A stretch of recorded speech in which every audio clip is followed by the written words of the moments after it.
What would you do if you were in the woods alone and it was all dark? Well, the first thing that you would do is like run and trying to find a light spot. Well, my quote is, if God wanted us to be brave, why did He give us legs? And this was said by Kidman. Well, one story. Today I'm gonna tell you like some stories and examples that relate to this quote. And one of them is one night I was in Mexico and it was like around 11, and then I was those people like one night I was sleepwalking and I woke up and I was in the backyard and it was all dark, like you don't see, you could only see the house like from far away, the light. And the first thing that I did when I woke up, it was to run to the house, but the closest house was my aunt's house, so I just ran to it and then knocked on the door, and I scared my cousin, and he fell out of bed. So that's like one story. Another story is when my friend was in Hollywood, the Universal Studios. We went to horror night. That was like 2 years ago, and well, they scared her, and then she started like first she hugged her boyfriend, but then she started like moving her legs, like shaking and everything. So that was another story. And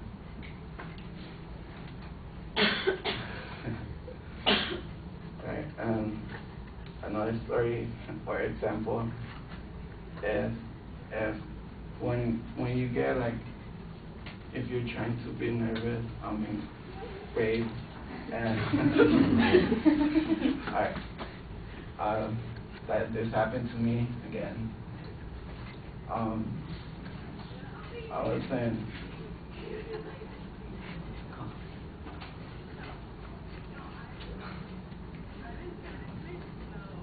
it's kind of like a haunted house, okay, like where there's a lot of monsters and supposedly like people dressed up, and there was like these mirrors where you could like only see yourself, and you don't know like the way to go. So the first thing I did was like look around to see if you could find a way, but there's no way in those mirrors. Well, there is, but you have to be like going and like feel where you're going.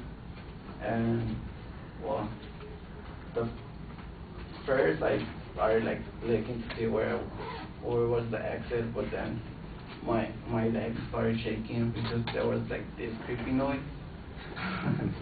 And well, if God wanted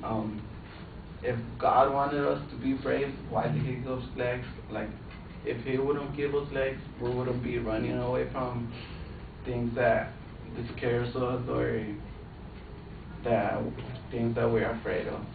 Therefore, if oh no, I just sent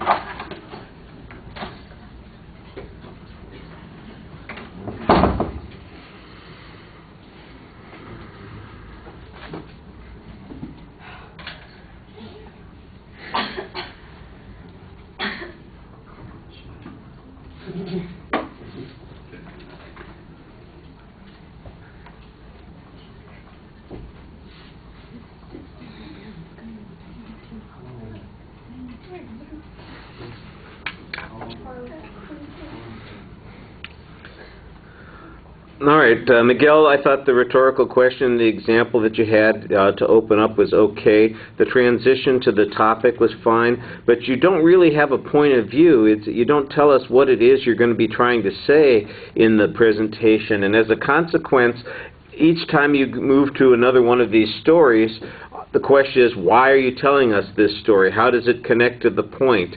It just seems to be about an experience where somebody was frightened, either you or somebody else that you know. And the second two illustrations that you have, they seem to be pretty much the same thing. And the second one of those doesn't really get any development at all. You just kind of mention it in passing.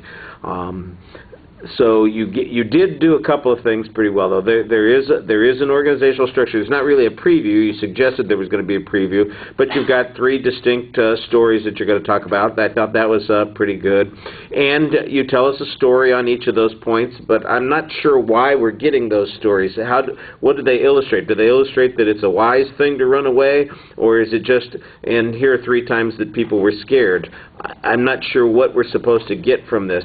And one of the problems that happens is at the end of the speech, when you bail out, you don't really seem to know what you were trying to say with it either. You were just trying to speak for a few minutes and tell some stories, but the stories need to be connected in some way. They need to be illustrating an idea or concept or have a point of view, and that's a good illustration of why you need to have a point of view for your speech to make any sense.